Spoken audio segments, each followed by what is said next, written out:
Mieloma múltiplo. Biologia médica do mieloma múltiplo.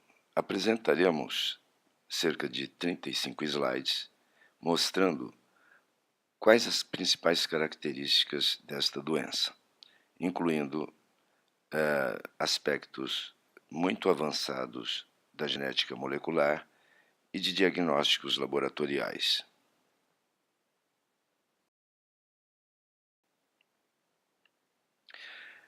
No mieloma múltiplo, um dos principais sintomas é a dor óssea, notadamente lombar, ou de qualquer osso afetado pelo crescimento do tumor.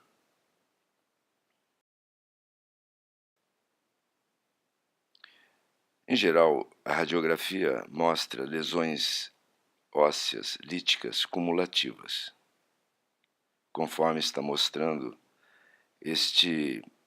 esta foto de radiografia com os círculos em 2 tumores.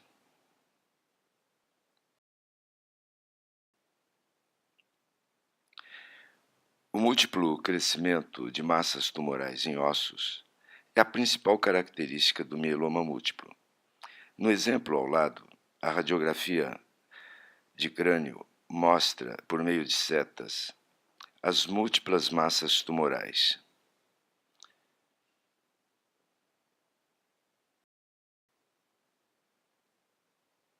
Os sintomas: fadiga, causada pela anemia crônica da doença. A circulação sanguínea é afetada principalmente pelo excesso de proteínas séricas, em especial aquelas anormais, devido a um só tipo de hemoglobina produzido por genes mutantes. Então, as células chamadas plasmocitárias, ao invés de produzir vários tipos diferentes de imunoglobulinas, também conhecido como anticorpos, só produz um tipo. E esta grande quantidade de imunoglobulinas produzidas acaba congestionando o fluxo sanguíneo. Dores ósseas e fraturas espontâneas. Essa é uma das características mais visíveis desta doença. A ocupação da medula óssea por plasmócitos causa lesões em diversos pontos dos ossos afetados, fraturando-os aos menores esforços, por exemplo, ao sair da cama, ao rolar na cama, algumas costelas podem fraturar, ao descer escadas, etc.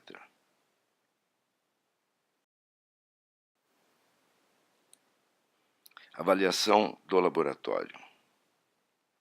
A anemia é causada pela invasão de plasmócitos anormais, em grande quantidade que vão se multiplicando, na medula óssea.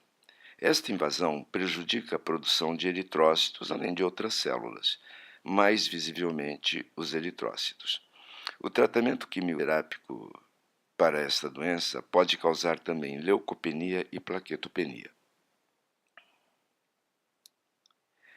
A elevação das proteínas séricas, como nós já falamos, é uma das principais características do mieloma múltiplo.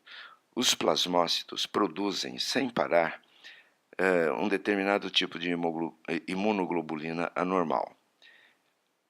O efeito cumulativo destas imunoglobulinas produzidas e que vão se acumulando no sangue também pode afetar o funcionamento dos rins, porque essas proteínas são grandes e pegajosas e acabam obstruindo uma série de vasos renais, além dos glomérulos renais, e diminuir a imunidade, uma vez que só se produz um tipo de imunoglobulina. A hipercalcemia é também um fator muito importante no mieloma múltiplo, uma vez que as lesões em diversos ossos os destroem as trabéculas, e esses produtos destruídos são compostos por cálcio. E este cálcio ele acaba sendo liberado para o sangue periférico. Então, a dosagem bioquímica de cálcio é muito importante no acompanhamento médico dessa doença. A avaliação do laboratório é muito importante como auxílio ao diagnóstico médico. De uma maneira geral, testes muito específicos, mas que são possíveis de serem feitos em laboratórios, mesmo que pequeno, nós destacamos entre esses testes muito específicos a eletroforese de proteínas. Ela mostra o fracionamento anormal das proteínas séricas, com destaque, no caso do mieloma múltiplo, para uma fração na região de gama-globulina muito concentrada, que nós chamamos de fração monoclonal, e nós veremos mais à frente durante esta exposição. Já como técnicas altamente específicas, feitas apenas em laboratórios de grande precisão, nós destacamos a imunoeletroforese e testes imunológicos específicos. Eles identificam a imunoglobulina normal produzida pelos plasmócitos afetados pela mutação nos genes que regulam a apoptose e o controle da reprodução celular, que também veremos alguns slides à frente. A citogenética, hoje em dia, dos cromossomos de pessoas afetadas pelo mieloma múltiplo é muito importante, porque ela pode auxiliar no direcionamento terapêutico. A citogenética, quando muito bem feita, ela identifica as translocações de cromossomos. Há muita translocação, no qual o principal cromossomo que sofre translocação é o cromossomo número 14. E pedaços desses 14 se juntam, conforme os diferentes tipos de mieloma múltiplo, a outros pedaços de cromossomos, por exemplo, do cromossomo 6, do 11, 13, 20 e 32. Além disso, há pacientes que têm um aumento no número de cromossomos, que a gente denomina alterações numéricas de cromossomos.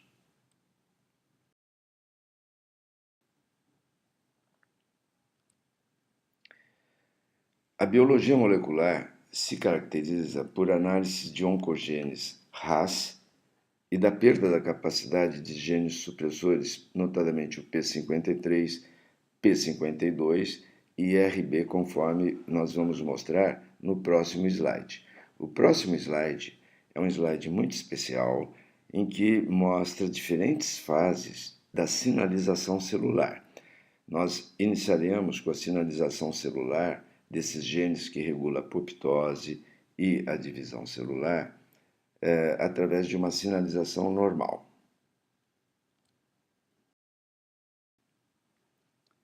Vamos dar como exemplo o principal, porque esta é a principal sinalização do mieloma múltiplo, é a sinalização normal de NF-κ-beta.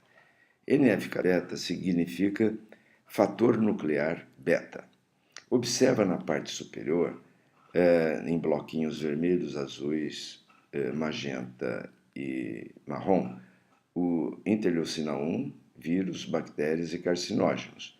E embaixo deles, nós representamos os receptores de membrana citoplasmática. Então, nesses receptores penetram vírus ou bactérias ou substâncias conhecidas como interleucinas ou substâncias conhecidas como carcinógenos. Então, a todo momento temos contato com vários tipos de indutores, que são os vírus, interleucina 1, bactérias e carcinógenos. Quando o grau de contaminação é baixo, as células atingidas, elas têm a capacidade de não se alterarem, mesmo que ocorra sinalização nesse sentido. As células têm a capacidade de se protegerem, principalmente pela apoptose. É o que nós veremos na sequência. Exemplificaremos a indução de uma célula através da interleucina 1. Observa ali o bloco da interleucina 1 e o seu receptor. Então, entra um produto químico que vai atingir a proteína TRAF. O que vem a ser TRAF? É uma sigla inglesa que significa TNF Receptor Associated Factor, ou receptor associado ao fator TNF. Muito bem, então essa interleucina número 1, que entrou através do receptor atingiu o TRAF, logo em seguida esse produto metabolizado pelo TRAF atinge um outro produto químico da célula chamado IKK, que é o inibidor kappa-beta-quinase. Observa ali. Aí esse inibidor fica induzido e na sequência dessa indução ele atinge a NF-κ-beta inativa, transformando-a em NF-κ-beta ativa. Essa NF-κ-beta ativa penetra no núcleo, estimulando o gene P52 a sinalizar a apoptose, por exemplo, quando a célula é agredida por carcinógenos, entre outras situações. Ou P50, e nesse momento a célula entra em apoptose celular.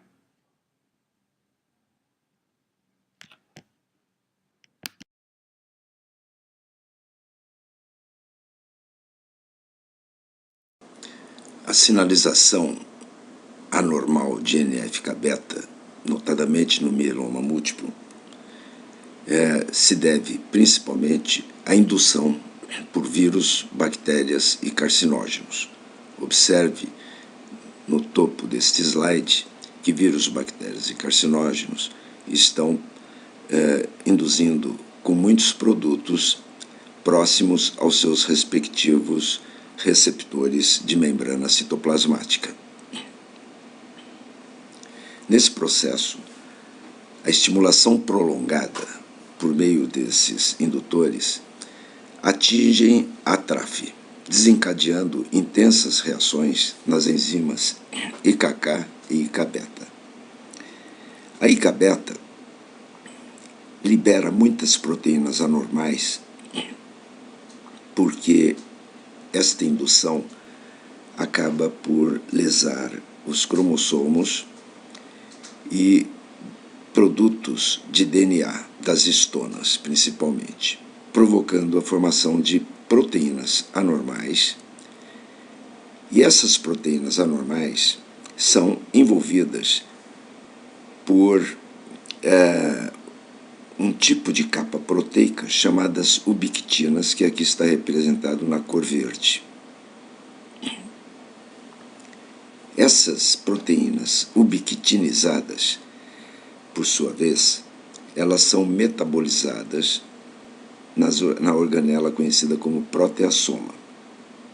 Resultante deste metabolismo, as proteasomas liberam várias quantidades enormes de proteínas degradadas, e essas proteínas degradadas acabam por tirar a NF-κ-beta inativa, transformando-a em NF-κ-beta ativa.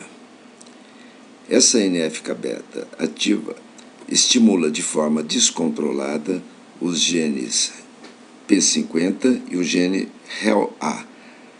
Isto faz com que ocorra uma grande divisão celular, dando a formação de múltiplas células plasmocitárias, que é o início da formação tumoral dos plasmócitos.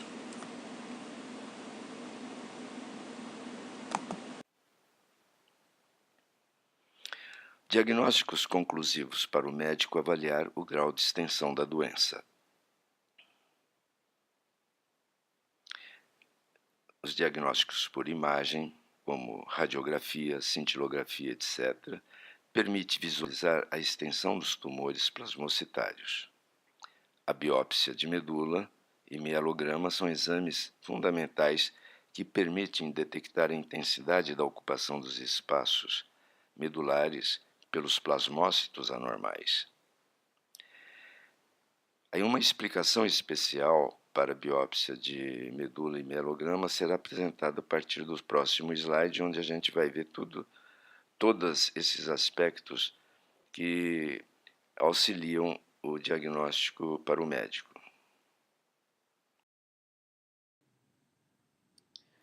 Para darmos sequência na explicação de como os ossos e as células são afetadas no mieloma múltiplo, estamos mostrando neste slide os ossos produtores de sangue numa situação normal. Portanto, as células do sangue de uma pessoa adulta são produzidas na medula óssea, aí representada nesta figura com a cor vermelha, dos seguintes ossos: crânio, mandíbula, vértebras, externo, costelas e ilíaco.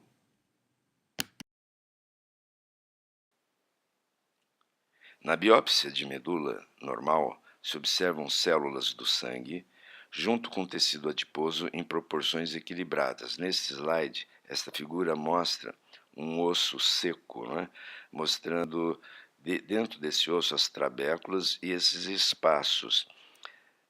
É nesses espaços que se tem o sistema produtor de sangue chamado sistema hematopoético, é como se fosse uma gelatina avermelhada. Desta maneira, se retira um pedacinho desse osso com esse tecido hematopoético e se observa no microscópio vários tipos de células do sangue, incluindo as células tronco, conforme está mostrando as flechas, bem como as células adiposas, que são esses grandes espaços brancos que tomam a maior parte do sistema hematopoético. Então, esse é um osso normal,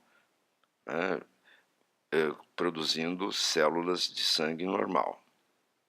Entretanto, nós veremos no próximo slide a biópsia da medula do mieloma múltiplo. Na biópsia de medula do mieloma múltiplo, se observa um acúmulo de células plasmocitárias ou plasmócitos, impedindo o desenvolvimento de outras células e causando lesões tumorais no osso afetado. Então, nós estamos mostrando aqui nessa figura o osso do mieloma e suas tumorações que tomam conta dentro daqueles espaços onde se acumulava o tecido hematopoético. Vocês observam que existe um preenchimento de umas estruturas bege e castanha dentro desse osso. Vamos ver na próxima figura. E quando se faz, portanto, a biópsia, observa que a biópsia perdeu todas aquelas células adiposas e há um predomínio de plasmócitos sobre outras células. Então, há pouco espaço para células adiposas, às vezes nem há células adiposas, tal a quantidade de plasmócito que ocupa a medula óssea.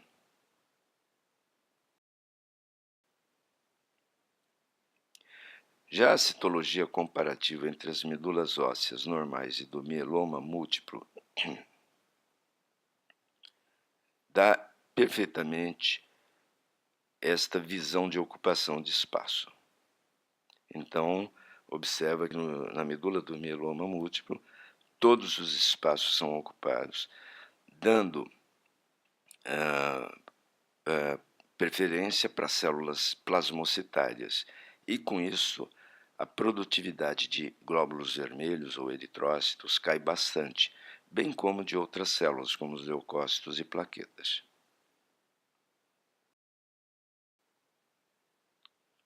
Na visão microscópio em aumento de 100 vezes da medula óssea, é possível ver a intensa celularidade dominada por um tipo de célula só. Mas não dá para qualificar qual é o tipo. Para qualificá-la, é preciso aumentar a objetiva microscópica. E quando eu faço o aumento dessa objetiva, eu vejo, no aumento 1000 da medula óssea, é possível ver que a célula predominante são plasmócitos em diversas fases de desenvolvimento.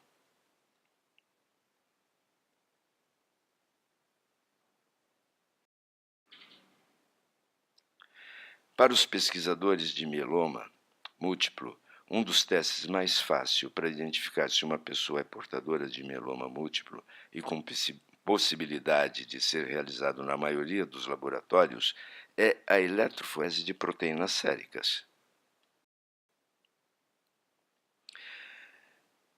Mostramos aqui o que é uma eletroforese. A eletroforese é uma tecnologia laboratorial que fraciona diferentes tipos de proteínas do soro, como acabamos de mostrar. A gente faz essa eletroforese ou em membrana de acetato de celulose ou gel de agarose.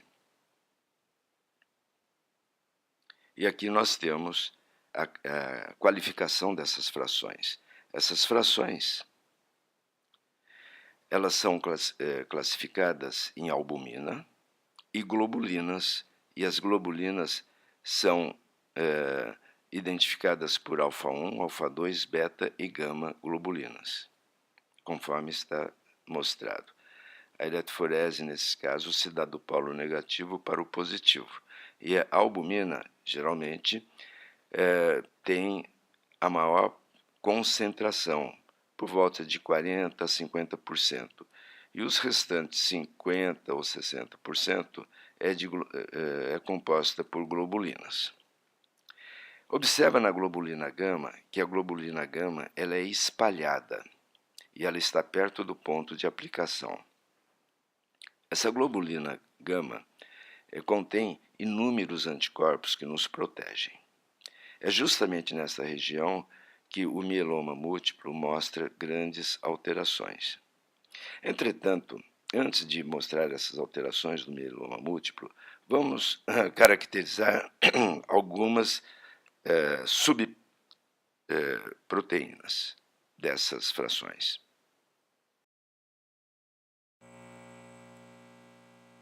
Em cada fração, separada por eletroforese de proteína sérica normal, há vários tipos de subprodutos proteicos.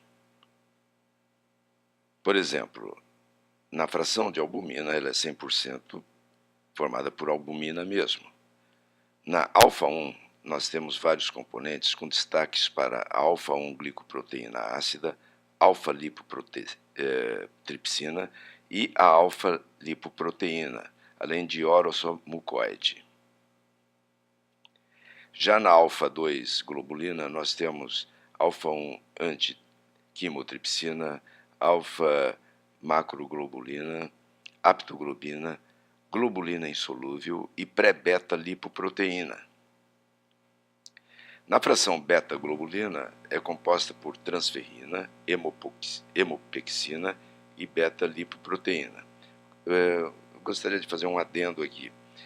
Em pessoas com anemia ferropriva, por exemplo, nós vamos ter aumento de beta-globulina porque vai haver bastante transferrina livre.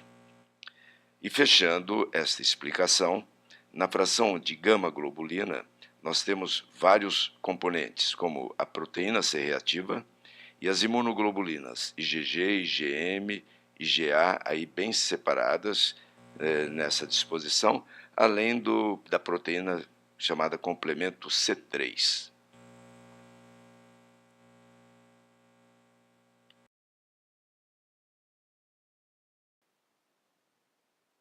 As diferentes frações podem ser quantificadas por vários métodos. Um dos mais usados é a densitometria, em que as frações proteicas, separadas por eletroforese, são escaneadas e suas concentrações são determinadas por um programa de informática. Então, se passa a fita de acetato ou de gel de agarose neste aparelho e os valores são dados em gráficos ou porcentagens, como está sendo mostrado aqui. Então, esta é o que resulta da avaliação laboratorial das proteínas. Agora vamos, em seguida, falar sobre o diagnóstico de doenças, no caso aqui, por meio de eletroforese de proteínas.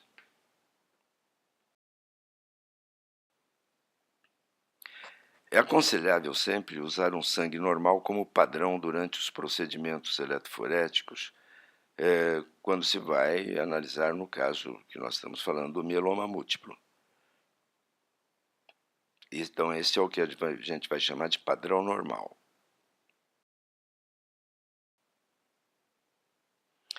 Exemplificaremos agora o uso da eletroforese para o diagnóstico do mieloma múltiplo. E observa-se que a fração gama deste mieloma múltiplo está extremamente aumentada, quase com a mesma intensidade que a albumina. Isto é o típico mieloma múltiplo visto através do diagnóstico eletroforético. Para efeito de comparação, observamos o padrão normal em cima e o mieloma múltiplo embaixo. Então não há como errar na identificação do mieloma múltiplo através da eletroforese de proteínas séricas.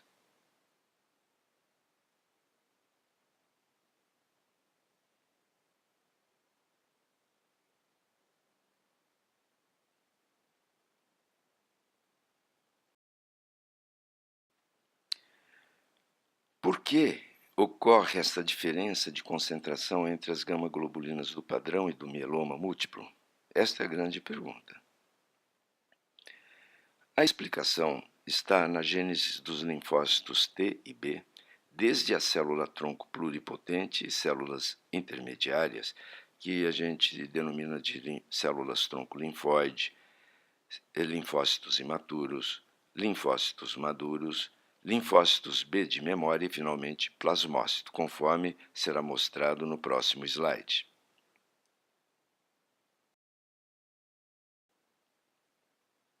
Neste slide mostraremos a gênese dos linfócitos normais, com destaques para os linfócitos B de memória e plasmócitos que produzem imunoglobulinas com concentrações controladas.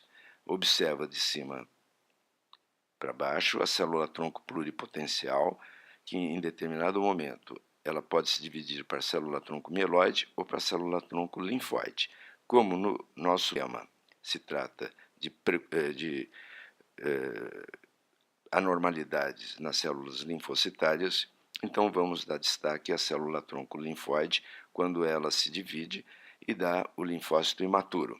Esse linfócito imaturo pode ser estimulado para se transformar em linfócitos B ou T. No caso específico, a anormalidade é dos linfócitos B. Esses linfócitos B geralmente produzem uma célula de memória imunológica, que é muito importante, porque ela vai estimular rapidamente quando nós somos infectados por vírus a fazer anticorpos específicos contra esse vírus. E produz o plasmócito produtor de anticorpos, que a gente chama de imunoglobulinas. Esta é a sequência natural, normal, e nós vamos agora colocar em cima de cada bolota dessa a verdadeira célula. Então vocês agora têm uma visão da célula-tronco pluripotencial, da célula-tronco linfóide, de um linfócito imaturo e de linfócitos maduros B e T, assim como do plasmócitos e o linfócito B de memória.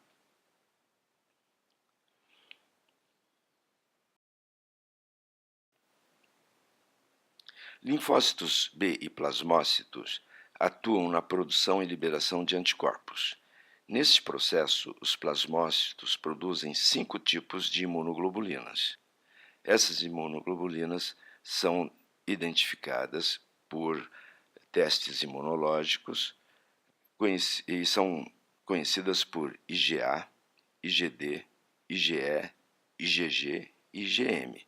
Então, os plasmócitos normais têm essa diversidade de imunoglobulinas. E, consequentemente, quando nós fazemos a eletroforese, a gente vê a distribuição dessas imunoglobulinas na faixa da fração gama, como nós veremos no próximo slide.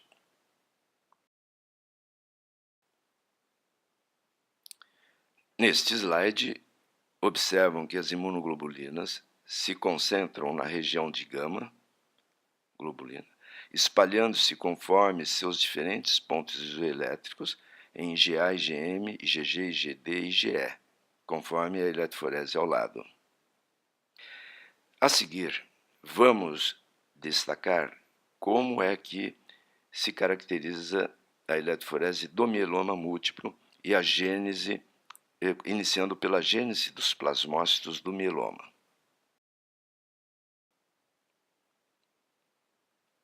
Gênese dos plasmócitos do mieloma múltiplo e as possibilidades de mutações.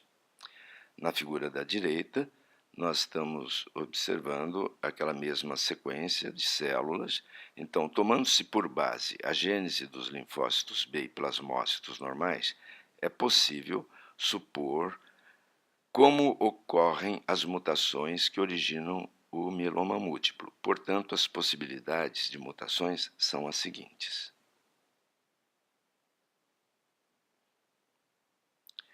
Mutação na célula-tronco pluripotencial. Mutação também pode ocorrer na célula-tronco linfóide. Observa que à medida que eu vou mostrando essas setas, há também uma modificação da característica da célula. Mutação no linfócito imaturo. Mutação no linfócito maturo do tipo B. E mutação no plasmócito. Então, através desses slides, existem vários tipos de possibilidades mutacionais pegando cada uma dessas células. Portanto, que é muito difícil a biologia molecular dos pacientes com mieloma múltiplo. Há necessidade de fazer um estudo completo de cromossomos e de genes afetados.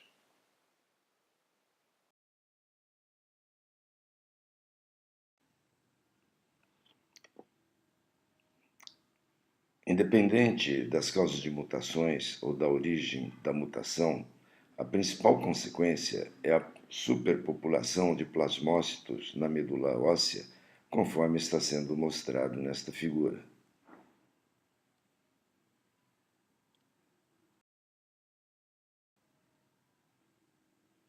Essas células produzem altas concentrações de um só tipo de imunoglobulinas, que a gente denomina tipo monoclonal. Raramente, entretanto, pode ocorrer a produção de dois tipos diferentes de imunoglobulina, que nós denominamos de biclonal.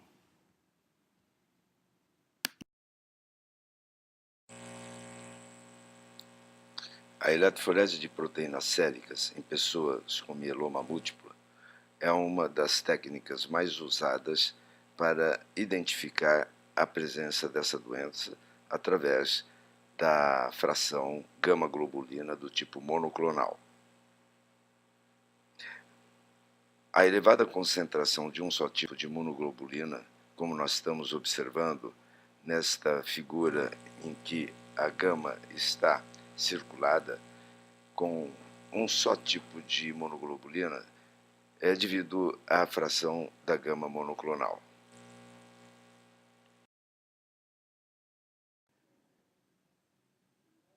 Este slide mostra a diversidade de drogas quimioterápicas e imunoterápicas contra células tumorais de vários tipos de câncer.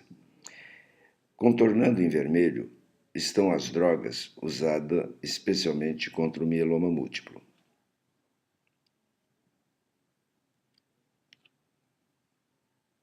Recentemente, uma nova droga foi produzida com o objetivo específico de degradar a organela conhecida como proteasoma. É justamente através da proteasoma que sai a ordem para a célula se dividir. No caso do mieloma múltiplo, esta ordem ela está descontrolada e a célula tem um descontrole na sua divisão celular.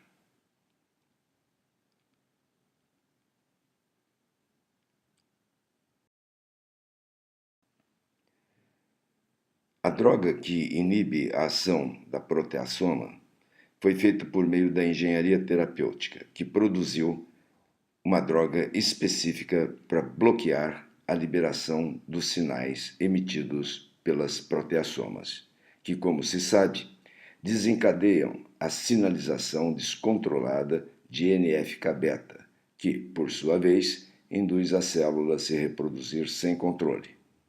O medicamento, conhecido como bortezomida ou Velcade, possui o átomo de bóron na composição do ácido borônico que se liga às proteasomas, inibindo a sua sinalização e controlando a produção de células que originam os plasmócitos do mieloma.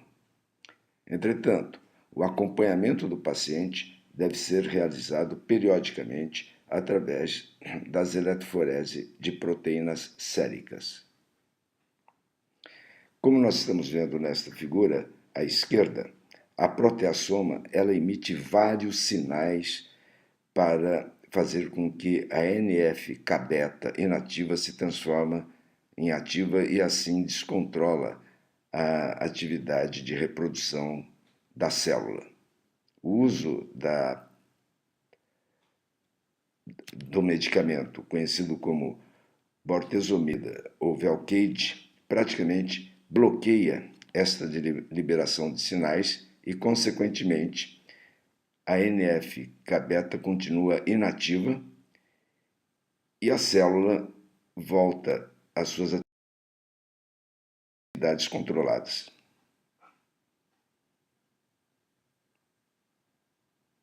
O sucesso terapêutico do uso desta droga pode ser observado por meio da eletroforese de proteínas séricas, em que a fração monoclonal desaparece e o organismo passa a produzir de forma controlada as imunoglobulinas.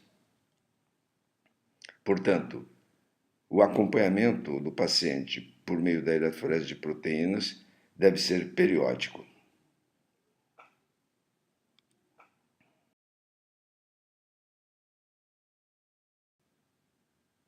Esta exposição é mais um serviço de responsabilidade social e cultural da Academia de Ciência e Tecnologia de São José do Rio Preto.